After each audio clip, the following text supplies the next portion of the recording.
Well, good the fuck morning to you. Tonight's a review. I'm reviewing a clusterfuck of a truck. And afterwards, I'm going to have a guest on tonight to talk about value, because I'm pretty sure you guys are tired of hearing me hammer it on and want to hear it from somebody else. And tonight I'm reviewing a 2017 Chevrolet Silverado 1500 single cab base model. Holy Christ, where to start with this piece of shit. It is a base model truck. This is it's supposed to be cheap truck. Now, for some reason, all the automakers have decided that on our cheap trucks, we're just not going to paint the bumpers. We're going to put standard black primer bumpers on these trucks. So the front and back bumpers make it automatically look like you've had an accident. Even though they spent the money for halos and projector headlights, they can't spend another $200-$300 to paint the bumpers the same color as the truck or chrome bumpers. They're going to put black bumpers all the way around. But they spent the money on a spray-in bed liner. Okay. No tow package. No trailer hookups either. So you can't just install a tow package. You've got no connection for your trailer lights. It's just a blank in the bumper. Okay. Had the 4-point whatever 6-cylinder under the hood that is completely and utterly gutless. There is no strength to this thing whatsoever. There's no pull to this thing whatsoever. There's no acceleration in this thing whatsoever. And it gets about as bad gas mileage as a 350 small block. Considering this thing had a 30-something gallon tank, because I put $20 in it, which bought me about 10 gallons of fuel, and it got me a little bit over a quarter of a tank. So it's expensive to feed, it's expensive to run, even though it has a V6. You get in this thing, and the first thing you notice is the wind-up windows. Power locks, wind-up windows. Okay, it is a base model. No mirror adjustments whatsoever. No power mirrors, no manual mirrors. You don't even get a lever on the inside. You literally have to roll down the window and move your mirrors by hand to where you want them to be. Ladies and gentlemen, we are going backwards as far as technology is concerned. But you still get an 8-inch touchscreen display for your radio. Really? You still get full Bluetooth connectivity for your phone. Really? Well, it shows where priorities have shifted in the vehicle buying market. Now, this base model does have a leaf spring rear end, and I have ridden in trucks that are 40 years old running their stock suspension from 40 years ago that rides smoother than this truck. Literally, you roll over a bumpy piece of freeway, you're in the other lane, because the truck is just going to bounce its way over there. The seats. You could put somebody who's 110 pounds in these seats, and the supports in the seats are going to beat the ever-living piss out of their kidneys. Badly. A guy my size, I literally drove this thing for 45 minutes, and I had 2 bruises on my back from where the supports were slapping into me. And I was not driving over the speed limit. I was not driving this thing off-road. I literally went down the 10 freeway. The ride is atrocious. The seating position for anybody that is above 5'8" is atrocious as well. I'm 6'2". No, it does not work. Even with the seat all the way back. It is horrible. Now, let's talk about safety. There's that lovely word I hate. You get no backup camera in this thing whatsoever. The only driver aid you get is traction control and ABS anti-lock brakes. But the visibility, which you would think in a truck would be amazing, is absolutely horrid when you have to look behind you. Yes, you do have these nice big rear view mirrors where you can glance over in your mirror, or you can glance up to your mirror to see what's behind you. But if you want to check your blind spot and you look over your shoulder, you're greeted by a rear B-pillar That thick. You literally look behind you, you can't see anything. At all. You're staring at roof support for the truck. So not only have they artificially created a blind spot big enough to hide a semi in, they've given you no fix for it whatsoever. Chevy, this is a horrible, horrible job. The whole interior of this truck rattled. This is a brand new truck. This is a truck with 1,400 miles on it. And it rattled everything. All the panels are cheap plastic. You could literally grab a hold of the dash right over the gauges and shake it. Brand new truck.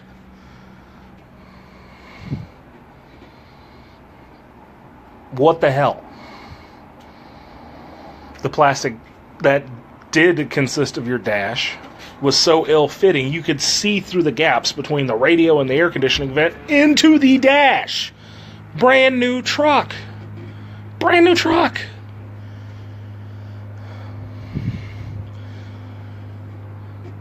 But it still acts like it's this big, bad, muscly motherfucker because you look out over the hood and there's these big bulges in it that are supposed to help you with aerodynamics. But I have a huge, fast pickup truck. No, you have a piece of garbage. Now, this is going to be the last year that Chevrolet has a gear shift in their trucks. They're not going over to a dial-a-gear system like Dodge does. They're going to a push-button system. Literally, park, reverse, neutral, drive.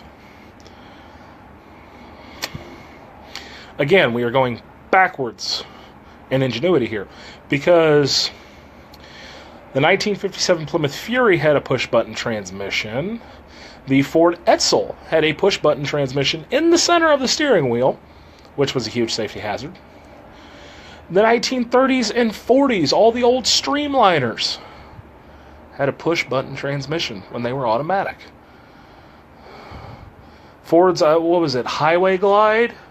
Or Highway Glide or Freeway Glide transmission. It was a 3-speed automatic, and it was all push-button on the dash.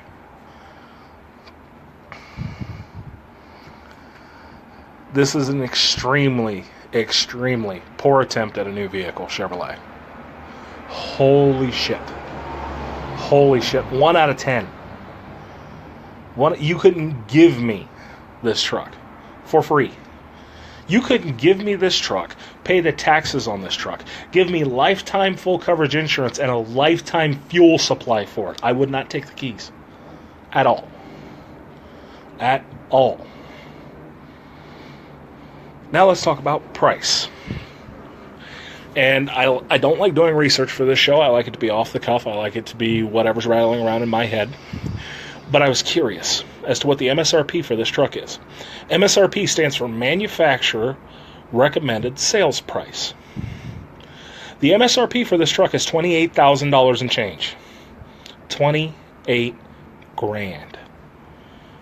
This is their cheap truck. $28,000.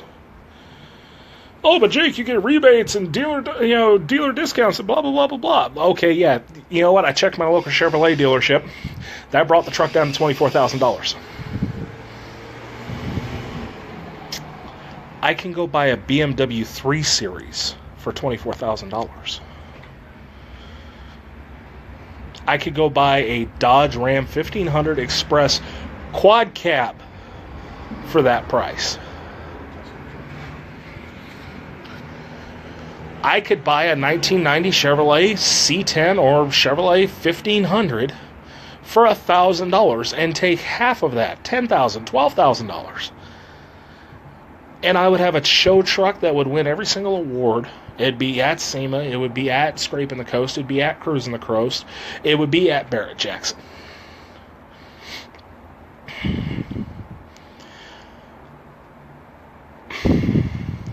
The reason why vehicles are getting so goddamn expensive is the same reason why stupid people are becoming famous. Because you people are willing to give the attention and spend the money. The Chevrolet Silverado is turning into the Kim Kardashian of the truck market. Now, I understand I'm Mr. Mopar. It's my job to bash on Chevrolet.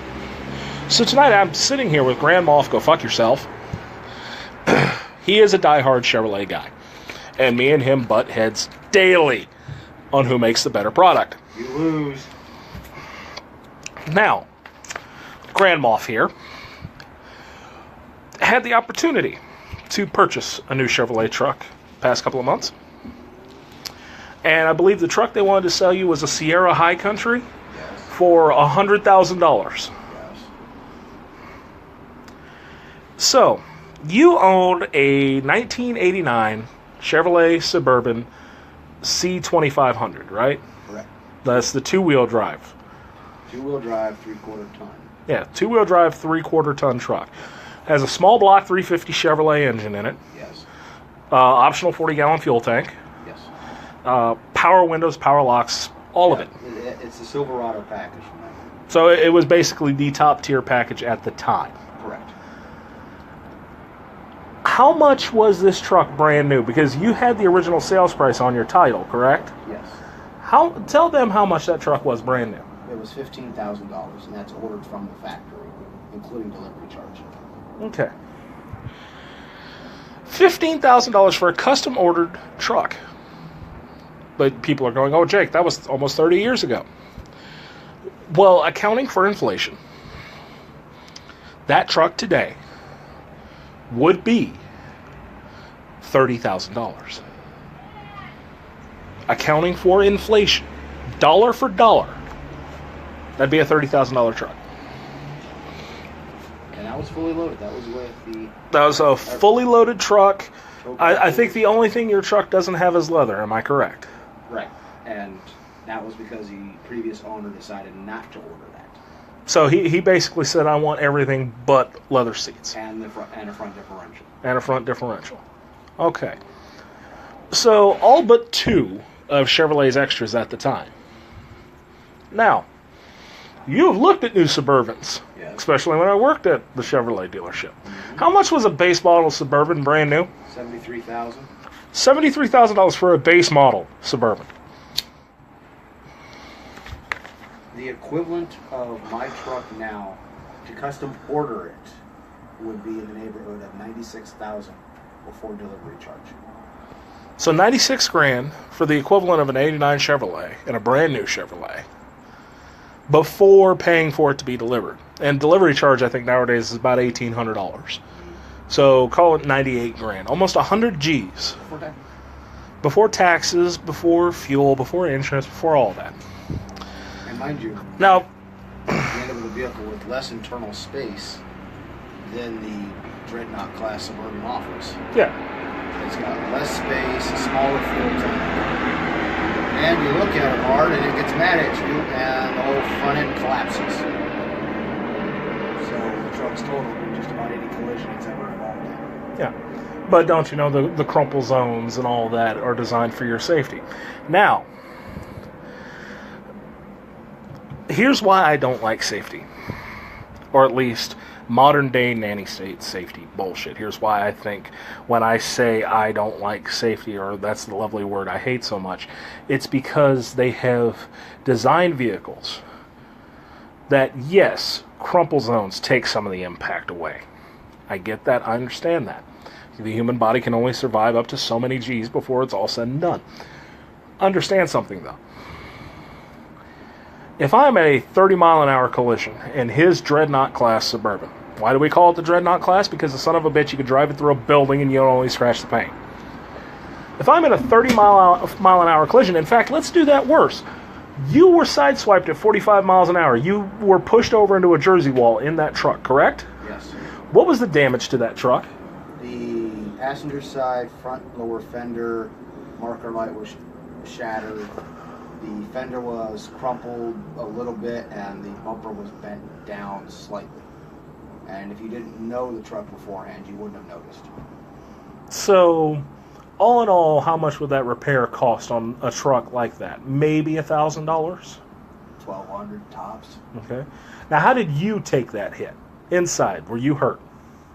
No. Did you have to get in an ambulance? Nope.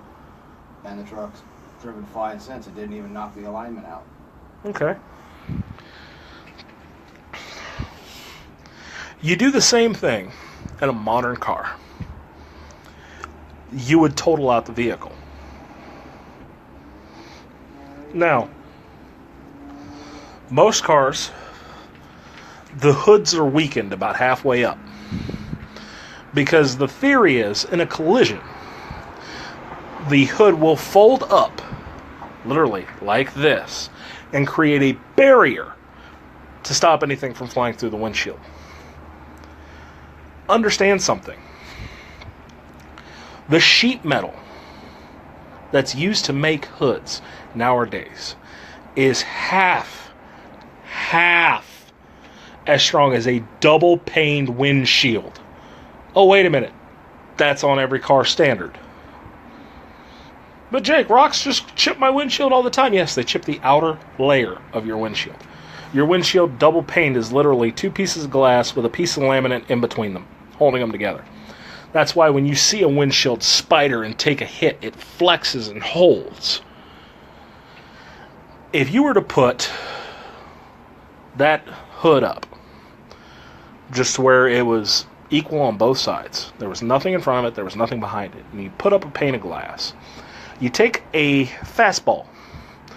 You could either have a home run, a fucking high dollar, 100-mile-an-hour fastball throw, or you can do it with a machine. And you put a baseball at that hood at 100 miles an hour, it will go through it. You put a baseball 100 miles an hour into that windshield, the windshield will stop it. The windshield's fucked, but it'll stop it. It's no different than that hailstorm we had a few years ago that came through, that pounded the crap out of everything, and you had all those cars that with the dent seal because they looked like they'd been through a gravel storm. My truck was out in the full force of that, and the only thing I was worried about was the glass breaking. Yeah. Now, everybody likes to call me old-fashioned because I like my older cars. There's a reason. They can take a hit. They can take a beating. Now, as long as you're wearing a seatbelt, yeah, you might have a nice bruise across your chest, depending on how hard you hit something. But 9 times out of 10, you'll be able to drive your car away. It won't be pretty, but you can do it. A new car in a 30-mile-an-hour collision is instantly totaled. There's no value there. Not for this $28,000, bullshit MSRP single cab base model that has zero fucking power, drinks gas worse than his Suburban does. There's no point. None. There's no value in these vehicles at all. Don't forget, they lose 10 grand as soon as you sign the paperwork. It becomes used. That's true. You lose roughly 25 to 28% of the vehicle's value after purchase the minute your back tires hit the road, because the vehicle is now considered a used car. So let's say you buy that $28,000 truck. After tax, title, and license, dealer dock fees, options, this, that, and everything else, you're going to be paying $35,000 for that car. Or truck, sorry. You drive it off the lot, and after $35,000, what's 25% of 28 grand? Because the dealer dock fee and the taxes, you owe that no matter what. You're losing considerably $5 grand the moment the back wheels touch asphalt. Yeah, so say you bought that vehicle for $28,000, you're into it for $35,000 after financing and all that shit, and call it, $22,000 the minute you pull off the lot with it. Mm-hmm. So you owe immediately you owe $13,000 more than that truck's worth. Again, see, there's no value in these new vehicles whatsoever. And seriously, the craftsmanship that was put into this truck, it felt like it was built in the 70s during all the automotive strikes. There was no care in it. There was no pride in it. It was just slapped together. Here's some glue. Here's some duct tape. Go on down the road.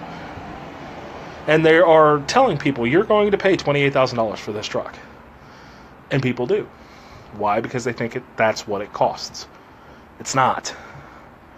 It's not what it costs. And unfortunately, because of the shit that's going on in the UK right now with them effectively banning the sale of new fossil fuel vehicles by 2040. That's mainland Europe. That's going to drive the cost of vehicles through the roof. If they try and do that here, you will see 1/3 of our economy collapse. But Jake, you have to be progressive. You have to be renewable energy. I have no problem with renewable energy. I have no problem with electric cars. Hell, Tesla insanity mode all day, every day. 0 to 100 in 3.2 seconds. Yes, please.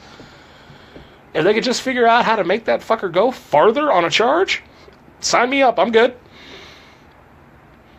Granted, I'll still have my hot rod in the garage for the weekend. But the point being is, they have taken away the ability to have a product to be proud of. And Dodge is guilty of this too. Look at the Dodge Dart. Why?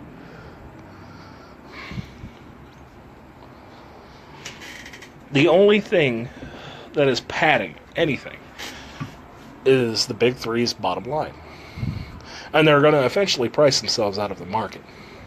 Because Mr. Diehard Chevrolet man sitting right there was contemplating buying a Dodge because of how expensive the new Chevrolets are. And how they have little to no value to back it up.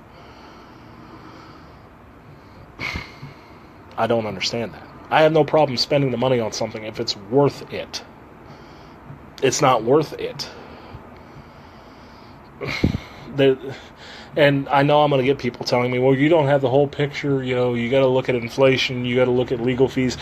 No, I don't. Because at the end of the day, this Coca-Cola is only worth the money people are willing to pay for it. That's it. And right now, this Coke is almost $3. It's ridiculous. It's absolutely and utterly ridiculous.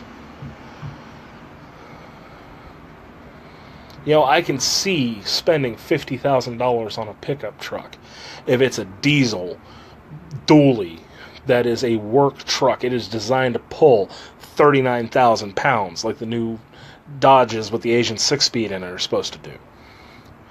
You buy that truck to haul, a 3-car trailer, or you haul horses with it. You buy it to work. You put that truck to work. Because I think your exact comment to the salesman over at that Chevrolet dealership was, why would I spend $100,000 on a truck that can't pull a trailer, when if I wanted to spend that amount of money on a truck, it would say Freightliner on the side of it, and I'd go put it to work for me, and it'll pay itself off in the first year.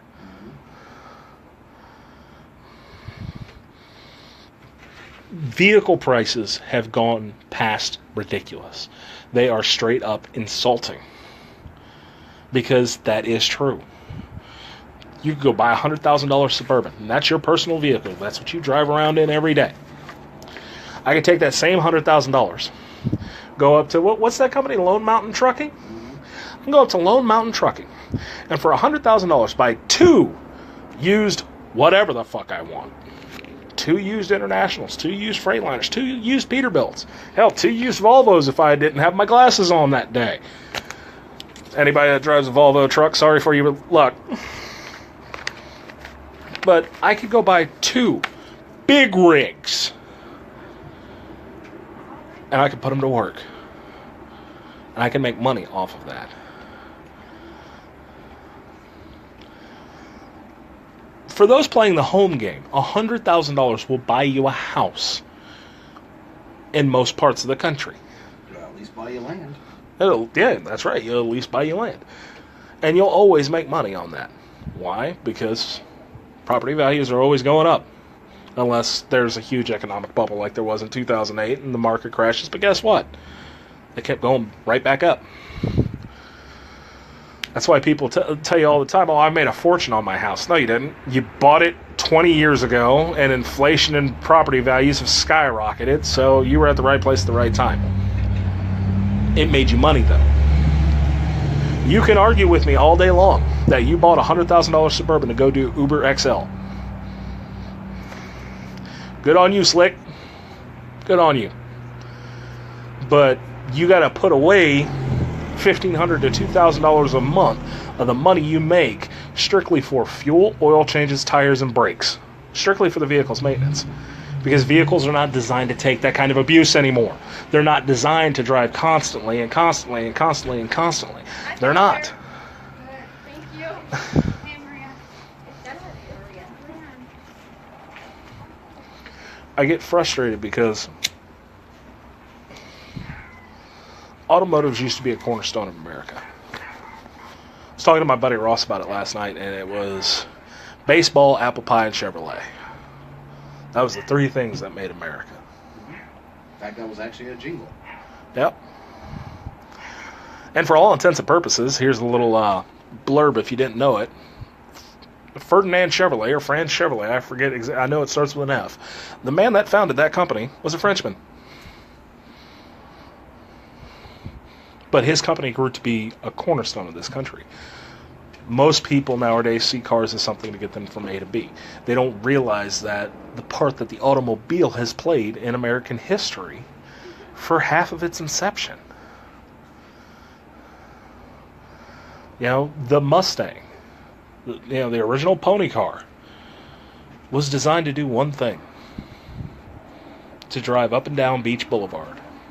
That is the only reason the guy that designed the Mustang put pen to papers, because he wanted a car to cruise up and down the ocean coast in California. People overpay and underappreciate. That is damn true. People do overpay and underappreciate. Automotives is no longer about ingenuity. It's not about pushing barriers. It's not about design. It's about how cheap can we make this and how much money can we rake in. Our American automotive market is turning into the Chinese automotive market.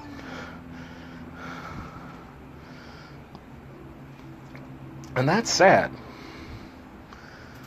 Because while everybody in the UK and everybody in Europe loves to give us Yanks bullshit about how our cars don't turn and how vulgar our cars look and how just out of the park they look, or how, decadent they may be. Hell, look at Jeremy Clarkson, Richard Hammond, and James May. They were Britain's automotive voice for the longest time. They all have a soft spot for American cars. They won't admit it. But what was the American car that Jeremy Clarkson bought twice? The Ford GT. When they did their America Special and they came over here, Clarkson was in a Corvette, James May was in a Cadillac, and Richard wanted a Challenger. Well, Dodge wasn't willing to let him borrow a Challenger, so you know what he did? He went to a Dodge dealership, whipped out his checkbook, and bought one. They all have a soft spot for American cars because American cars. Cheap car challenge with the American cars. Oh yeah, the cheap car challenge. They again, Clarkson had a Camaro, May had another Fleetwood Cadillac, the big land barge, and Richard had a Dodge Ram D150, I believe it was. American cars used to have more character than anything else. Even the shitty cars like the Chevette, the Pinto, the Gremlin. They were all ugly, hideous, just absolutely useless cars. But they had more character than anybody else on the block. That's what sold American cars. That's what the heart and soul of America's automotive market was. They had character. They spoke without having to speak. Well, look at the cars back in the 30s. You could tell what a car was by the shape of the hood, by the shape of the headlights. Now, everything looks the same. I mean, they offer nothing outside of they've all gone NASCAR. NASCAR uses the same frame, the same body. It's stickers. That tells you that one's a Toyota, that one's a Dodge, that one's a Chevy. It's the same thing on the lots. They all look the same. Because they all look at what sells, and that's what they put into their vehicles, what sells. Nobody's willing to take a gamble or a risk anymore. Dodge has been the only one to keep some of its vehicles looking like what it should. The Dodge Charger doesn't look like anything else on the market. The Dodge Challenger doesn't look like anything else on the market. But you can lose a Dodge Journey somewhere in a sea of midsize SUVs. Well, the Ram passes in it as a later edition F Series. Yep. And it used to be that Dodge in the 90s, when they came out with their new body style in 94, they were the front runners for trucks. They showed the world that trucks were not boring, useless shapes anymore. But now they've just fallen in line with everybody else.